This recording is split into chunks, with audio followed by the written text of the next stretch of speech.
All right, what we're going to do in this video is just a couple of kind of like puzzle situations.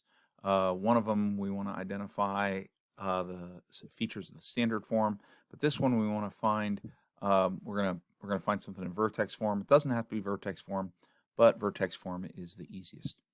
This says that it says find the function whose parabola, and because it's a parabola, it's automatically a quadratic function. Find the function whose parabola has a vertex at 310 and passes through the point 2, 6. So the vertex is 310, but the graph does include the point 2, 6. And we're going to use both of those pieces of information to be able to find the answer. We're going to begin with vertex form because they gave us the vertex.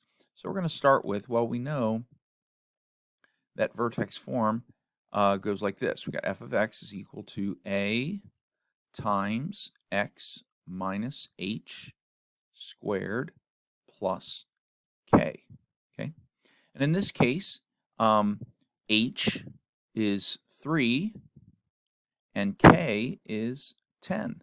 So we're going to rewrite it and include those numbers.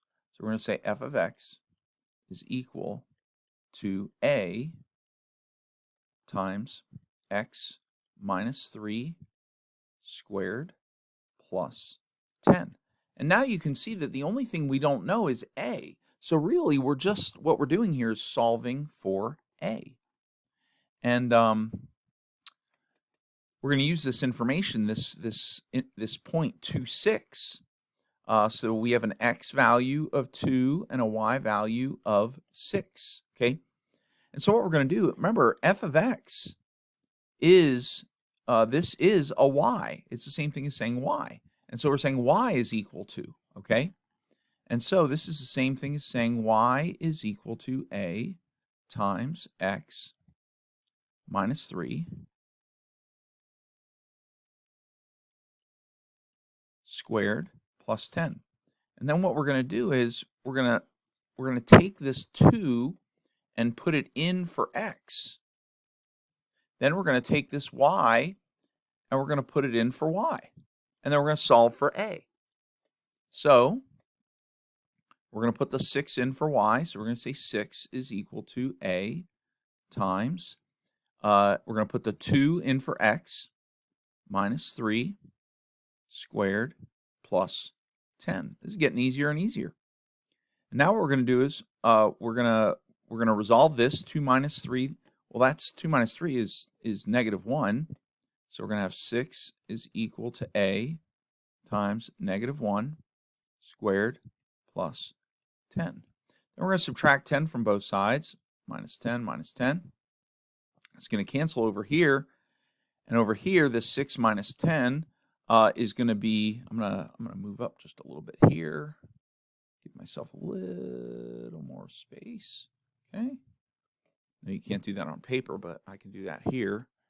And here, so 6 minus 10, that's negative 4 equals a. And negative 1 squared, well, that's just 1. So a times 1, and a times 1 is a. And so look, a is equal to negative 4.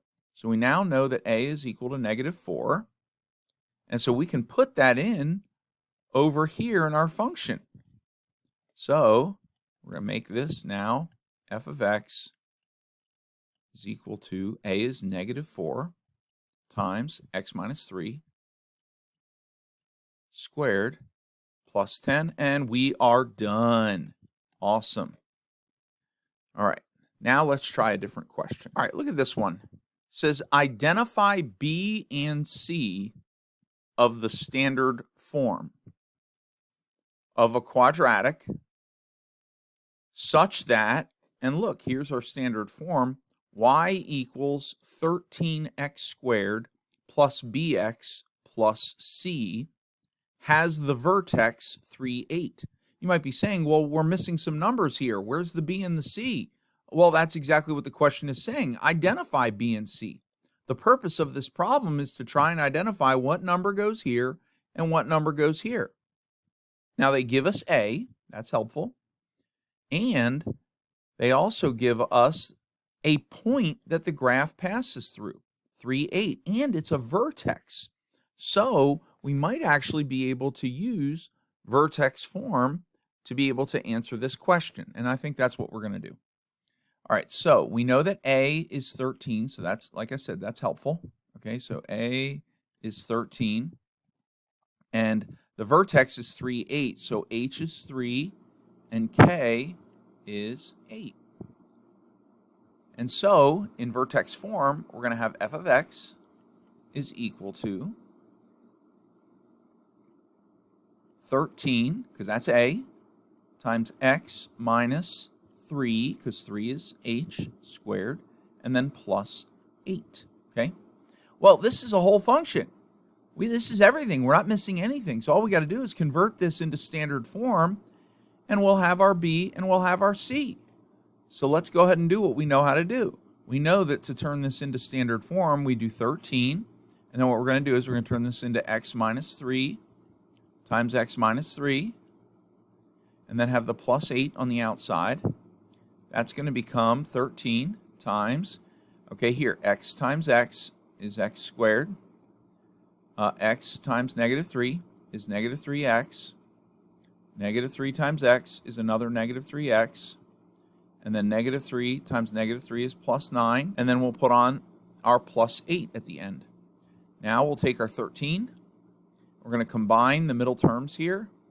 And we're going to have x squared minus 6x plus 9, and then close parenthesis, and then plus 8.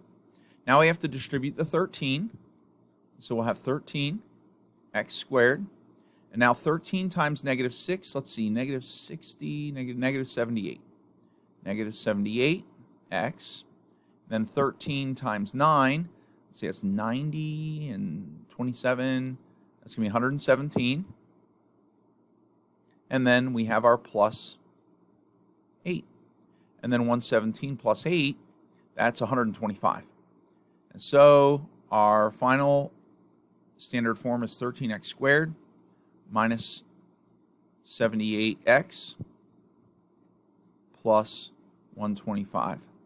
And so this is b, negative 78. So we can say b is equal to negative 78. And c is positive 125. C is 125. And we have solved our